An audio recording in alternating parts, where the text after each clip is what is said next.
Hey, how you doing out there in YouTube land? This is Stiletto coming at you from the Wild Wild West. And today we got another unboxing. Another unboxing today. And I bet you guessing what it's going to be about too. Got some couple of clues right here, right? Alright. Well, let me see. What's going to open up the box today? How about my new favorite? That's right. My new favorite, the SR1 Lite.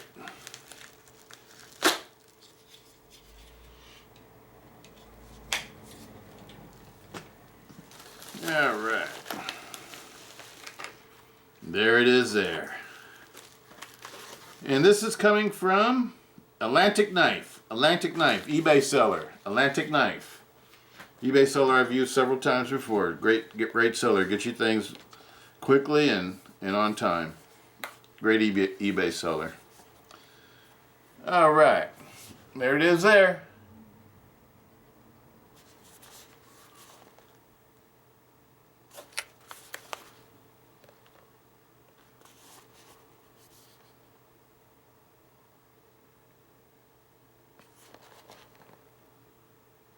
Alright, let's read the specs. Blade length, 4 inches. Overall length, 10 inches. Steel, Oz 10A. Weight, 10.2 ounces. Thickness, 4.8 millimeters. Handle, 6 inches. Scale material, Grivex. Grivex. Alright. Yes, I had to get one. The 4MAX Scout. The 4MAX Scout. Now, as you can see, I got my other two 4MAXs out here. These are my other. This is my American 4MAX, and that's my Italian 4MAX. And I wanted to get the new 4MAX too, the Elite, but I don't know. They want $500 for it, so it ain't happening. But we'll see. We'll see what the street prices are, right? I think that's all we can do. Alright. Let's get this party started.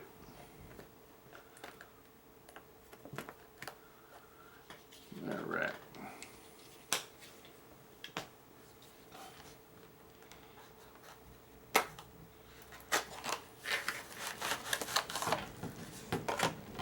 What you doing, Juno? My little girl going crazy over here playing with something. Alright. Oh, that's nice. That's nice. It's sort of like the same type of feeling I have about this one as I do about the SR1 Lite.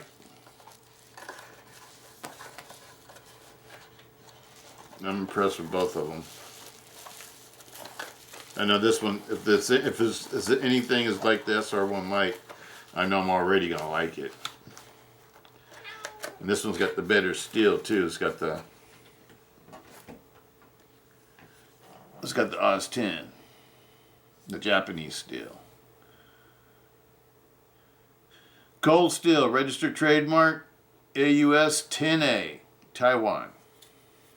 This side it says 4MAX Scout. 4MAX Scout. Sometimes I accidentally call this a Light. So if I accidentally call this a Light instead of a Scout, I just want to let you know I know that it's a Scout. But to me, you know, this is the same thing that they're doing with a lot of their knives, like with the 8010 or the 8015 Lite, and then you know you got the SR1 Lite. So this is sort of like, to me, like the 4MAX Lite. But anyway, let's move on. It's actually a Scout, though. That's right. That's the proper name, the Scout. Oh, it's smooth. I'm looking at fitment. Fitment on this one is perfect. Oh, blade is solid. Feels like a fixed blade.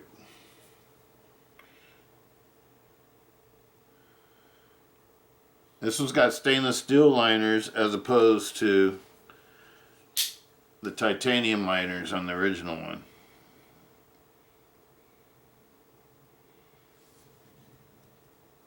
And it looks like we have a That's a G10 backspacer. That's not a Grivex backspacer. That's a G10 backspacer. So we got stainless steel heat treated liners, full liners, with a G10 backspacer. And on the original one, it had titanium liners. And I think that's a titanium backspacer. It's either titanium or aluminum, probably. It's probably titanium. I'm not exactly sure on what the backspacer is on the original 4MAX, the American-made 4MAX.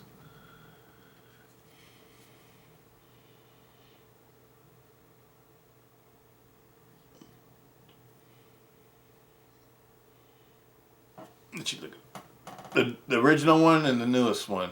Well, the newest one's gonna be the Elite, but the Elite's made in Taiwan also. The new top of the line 4MAX, the 4MAX Elite, that's made in Taiwan now. It's not made in Italy.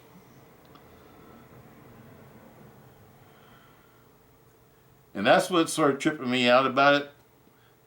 I love the Taiwanese knives, and all the knives I have from Taiwan are awesome. But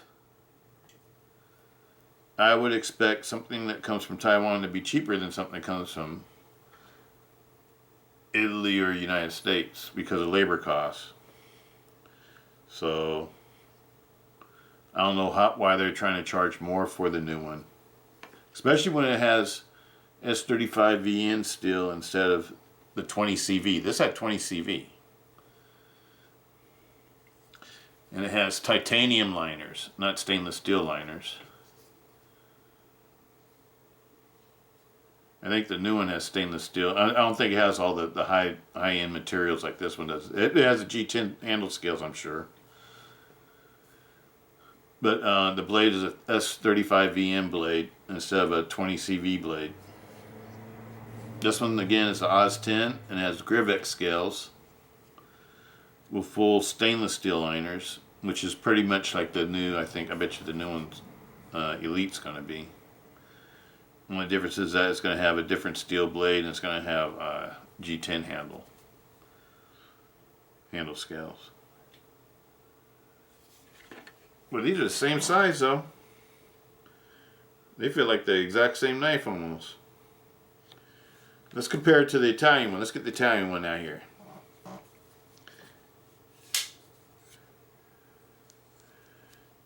Okay, one thing I do notice, see how the grind lines on the Italian and the American blades are?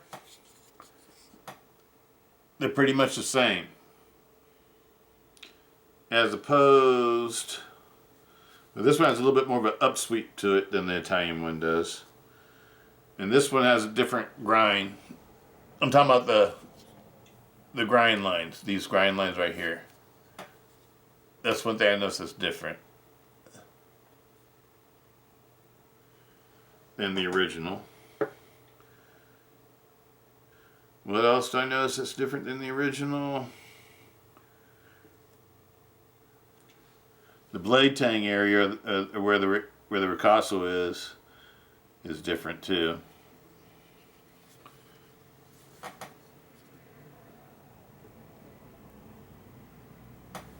Let's see what the Italian one's like.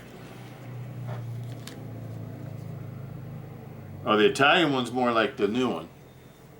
The Italian one's different from the American one.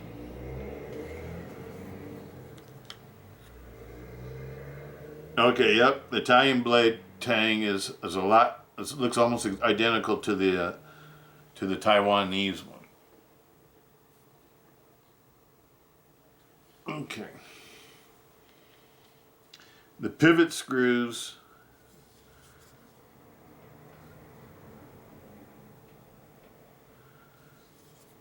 This one looks bigger. And it's the same size. Both of these have the same size pivot.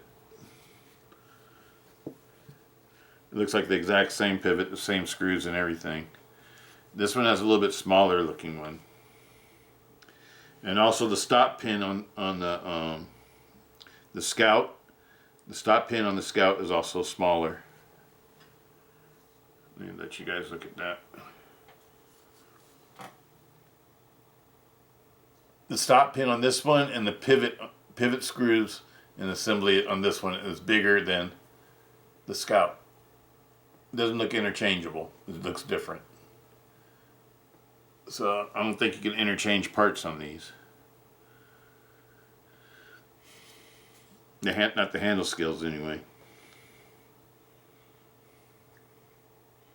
Let's see if there's any weight difference.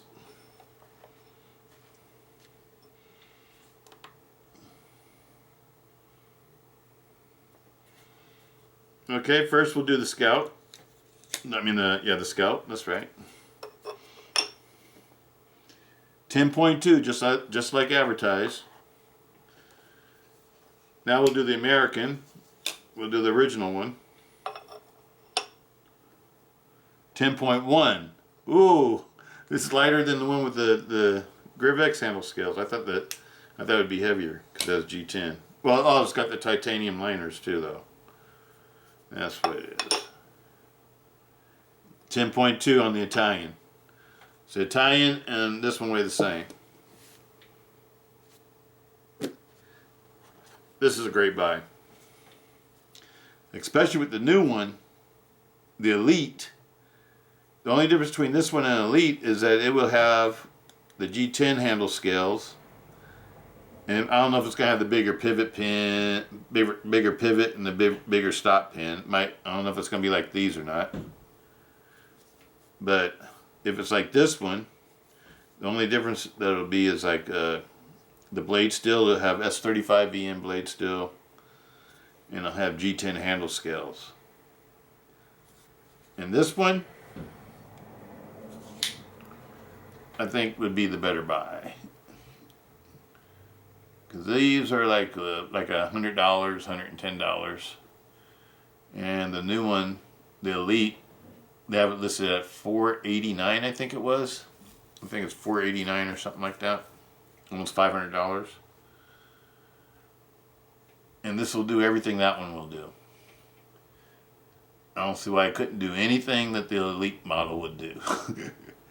Because the Japanese Oz 10A stainless steel, that's a real good stainless steel. And I know S35 VM will probably have an edge over it. You know, might be able to cut a rope maybe 50 more times than the Oz 10 will, but you know, if this cuts it 200 times, the other one cuts it 250, who gives a shit? I'm not going to sit around cutting rope 200 times anyway. I think this would be a better deal. Feels good in hand too. It doesn't really feel like 10 ounces, to tell you the truth.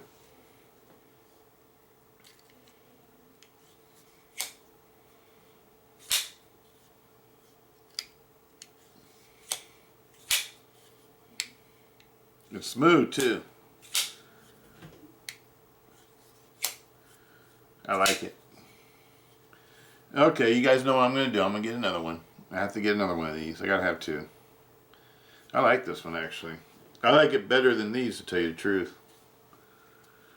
Why? Well, these are expensive and I don't want to use these because I don't want to damage them. I'm just keeping it real, people. I'm just keeping it real. When you spend a lot of money for something, I don't know, you know, I'm not a rich man. You know what I mean? I don't make, you know, I don't have money to burn. And so when I buy something like this, it's more of an investment than it is something I'm going to use. When I spend that much money for it. But this right here, I use this one. $100 knife, I use that. I use that all day long. Any knife under $200 I use. And when they go above $200, I collect it. Because I very seldom ever buy knives over $200. Never. I don't like doing that. It has to be something that I just feel like I can't live without. Like, you know, like if Andrew Dimko ever releases the AD-20, I'm gonna try to get one of those next time around. I want an MG AD-20. Are you listening, Andrew? I want an MG AD-20 with their 3V steel, and I want it to be DLC coated. All the hardware and everything to be black DLC coated, and I want it to have natural black G10 handle scales. Come on, Andrew. Come on, please, Andrew. That's what I want. I want the one, no hole in the blade. No hole in the blade. No hole in the blade, please. But yeah, that's what I want. I want an 80-20. I gotta try one of those out. And that's like the only knife that I've seen that I'd be willing to spend some money for like that. That's the only one I'm that interested in. That's a high-end knife. Now one of these costing, you know, $400 or $300 or whatever the new Elite's going to cost. I don't know if it's going to, you know, if they're asking $500, you know, it might end up costing $300. And I'm not going to spend that much for something with S35VN when you can get cold steel S35VN pocket knives, you know, like a Recon 1 or whatever, for under $100. I know this is a 4.8 millimeter blade stock, but still it's only a 4-inch blade. And, you know, if it's got stainless steel liners and G10, well, hey, you know what? The Recon 1's got doesn't have stainless steel liners, but has G10 handle scales. And it has S35VN too. And it's lighter and it's a lot easier to carry every day. It has a 4-inch blade.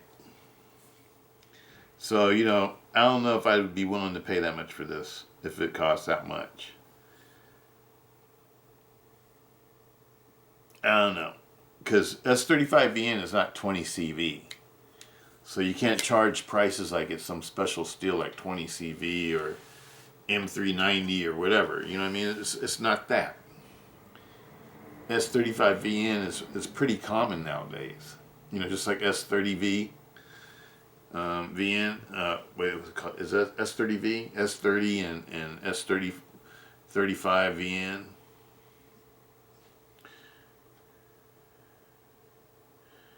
Yeah. It's pretty common still. I don't think you can get away with trying to ask prices like that.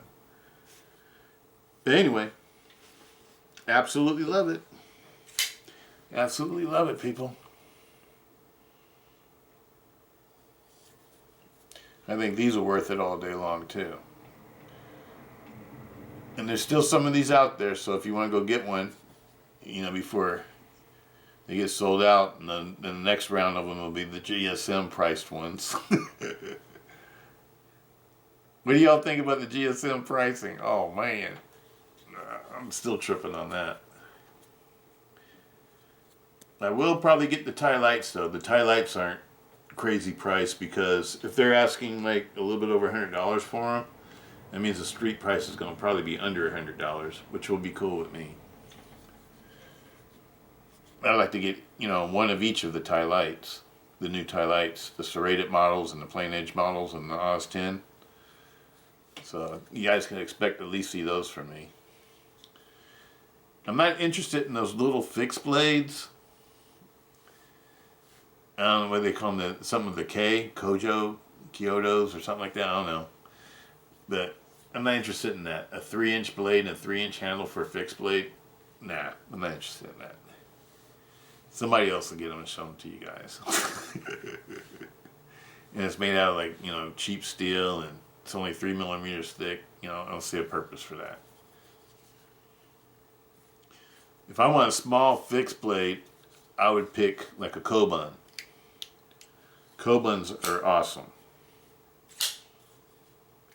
I have about 3 or 4 Kobuns.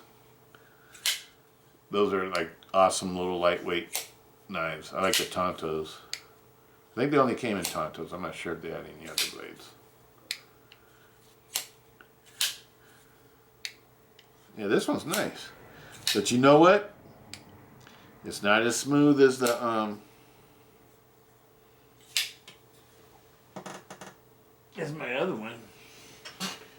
Where'd I put it? Okay. Then let me let you listen to the difference in the way that the locks work. This will be this one first. This is my SR1.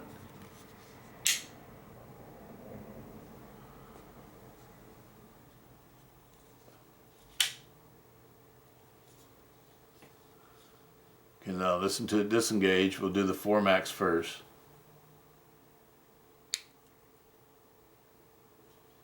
Did you guys hear that? Now the SR1. SR1's way smoother. I think these are just when they made the SR1 lights. I think they got it right. I think they set up all the machining and the factory, whatever. I don't know. I've never done all this stuff, but you know, I mean, whoever made these and set the machine works and everything like that to make these did a very good job, and I think they got these right. This one's right too, though. It's just not as good as the SR1 light, but it's still smooth. But it feels like more like like a regular cold steel. Like, I don't know. Like, you guys can listen to my Tonto, my Recon. See, it does the same thing. That's what I've been trying to tell everybody, is that the SR1 lights are exceptional as far as like the way that they function. They're like smoother than all my other cold steels, except for like, when you get back into the old ones, like the Oz 10, the Oz 8A ones. A lot of those were really super smooth too. All right, people. Well, let's wrap this one up. I love it. I love it. I highly recommend it. Stonewashed. It's got a saber ground blade. And it's stonewashed. Stainless steel liners. G10 backspacer. Grivex handle scales. And the Grivex handle scales are just like the SR1s. They got that pattern that I really like. It feels like G10. Feels like G10. It feels like G10 like this. Only not quite as aggressive though. And these will mess up your pocket, so I'll let you guys know that. These fit into your pants pockets really tightly, the pocket clips. And I know eventually they probably will start wearing out your pockets. But yeah. Out of all the heavy duty cold steels, I know a lot of people like the 4 Max the best, but for me, I like the SR1s. That's my favorite heavy duty cold steel. Just like with the Benchmades, a lot of people like the Adamas. I know the Adamas is probably the most heavy duty Benchmade, but my favorite heavy duty Benchmade is the Contigo. But my favorite heavy duty SOG is the heavy duty SOG, the SOG Seal. That's a nice knife. But anyway.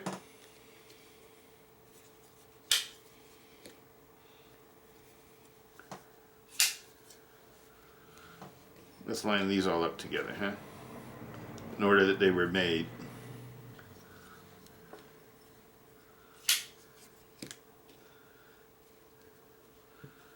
There we go. All right. Peace out. Stiletto. Have a great day.